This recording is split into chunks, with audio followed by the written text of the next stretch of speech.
I think that in some senses, forward commodity prices are a function of two things. One, maybe three things. The incredible efficiency with which extractive industries, oil and gas and mining industries, discovered new resources and reserves in the 1970s and 1980s, particularly because exploration began to take place outside of familiar terrains, which is to say, as an example, African deposits, Asian deposits, South American deposits were brought into production. Two, technology has allowed us to be much more efficient in the utilization of resources, which is to say, our fabrication efficiencies through technology are much greater than they used to be. So a barrel of oil or a ton of copper goes a lot further with today's recovery and fabrication technologies than it did 40 years ago. But also, commodity markets are forward-looking. And I think commodity markets today are taking into account the possibility, if not the probability, of a global recession. We've gone for a very long time without a recession. And despite the fact that everybody sees that supply shortages are going to happen relative to our traditional productive capacity, people are concerned that demand will suffer too in the event of a global recession. I agree with your assertion that commodity prices are unrealistically low, viewed against a 100 or 150 year time frame. I would postulate further, and I'm happy to defend this in some future interview, that as a society we have been underinvesting in the productive capacity around industrial commodities, oil, gas, uranium, copper, the whole range. We've been underinvesting as a society for 30 years, not just for 10 years.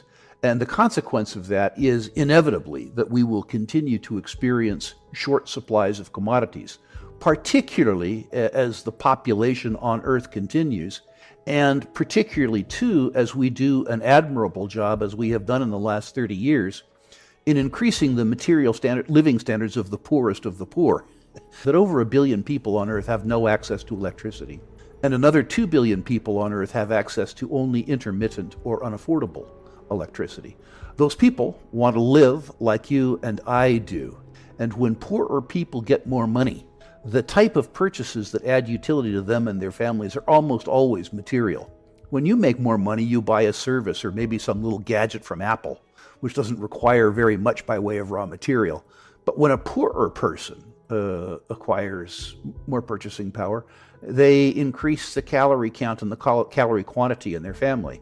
They trade a bicycle for a 50cc motorcycle and a 50cc motorcycle for a Toyota Hilux, which is to say, in every circumstance, when the poorest 3 billion people on Earth get additional spending power, what they spend the money on is commodity intensive. And that demographic wave of demand is running into a supply crunch that stems from 30 years of underinvestment in productive capacity, which is itself exacerbated by politics, by increased social take by way of taxes and fees, by permitting and regulatory regimes that prohibit, never mind the construction of new mines, but even in fact exploration for same. So it's going to be an interesting period of time for people in the commodities business, and I suspect a very pleasant period of time for companies and individuals that own long-lived, high-quality reserves, which will be very tough to replace given the level of investment activity that's taking place now. I can only speculate, but there is a preference among some citizens in the developed nature for a sort of a Luddite future.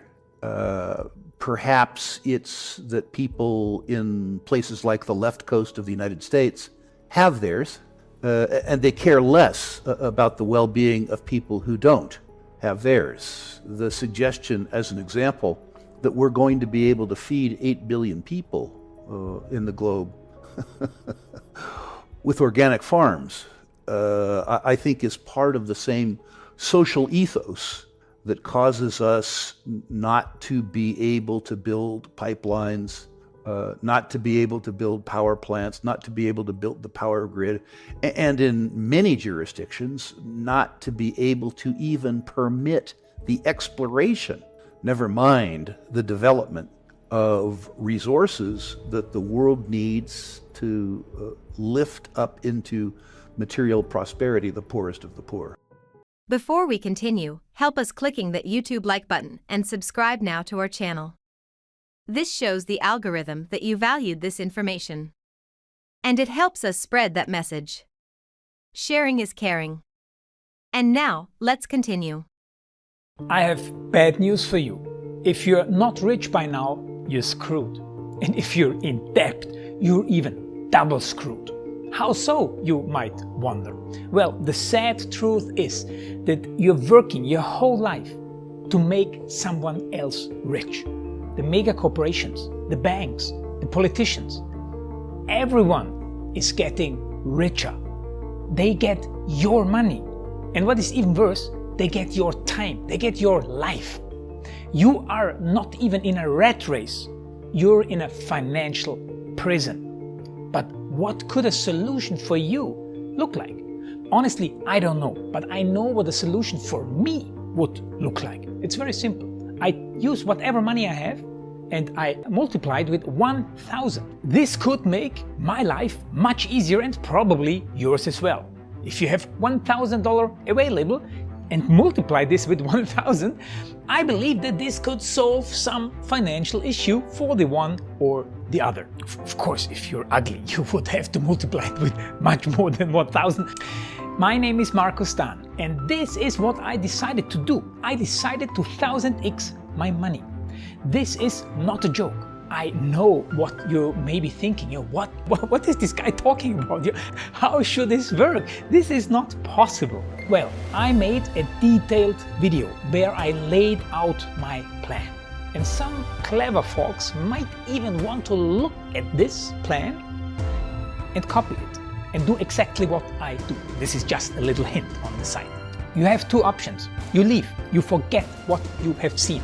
You do whatever you're doing and you hope that somehow you get some other results. Good luck with that. Or you click the link below the video. You enter your email address because I'm not showing this to everybody. You at least watch my video on how I plan to 1000x my money. The choice is yours. Make the right choice. Join me. See what a different future you could have. See at least how I intend, how I plan to do the 1000x. So click on the link below, enter your email address, and I see you on the other side. Your Markus Dahn.